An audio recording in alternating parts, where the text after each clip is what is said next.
BNP chairperson Begum Khaleda Zia ঠিকমতো চিকিৎসা নিতে পারছেন, তাই তার সেরে ওঠা নিয়ে আশাবাদী মেডিকেল বোর্ড। এমনটাই জানিয়েছেন তার ব্যক্তিগত চিকিৎসক ডাক্তার AZM জাহিদ হোসেন। দুপুরে রাজধানীর এভারকেয়ার হাসপাতালের বাইরে ব্রিফিংয়ে এসব তথ্য দেন তিনি।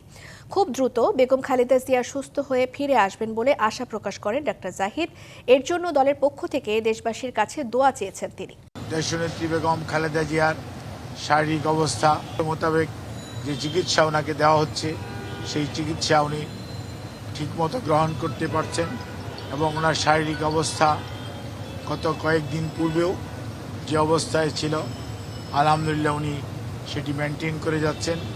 সেজন্যই চিকিৎসক সহ ওনার সাথে সম্পৃক্ত সবাই, আমরা যারা এই হসপিটালের চিকিৎসকরা সহ সবাই অত্যন্ত আশাবাদী যে ইনশাআল্লাহ দেশনেত্রী বেগম খালেদা জিয়া ধীরে ধীরে সুস্থ হয়ে যাবেন।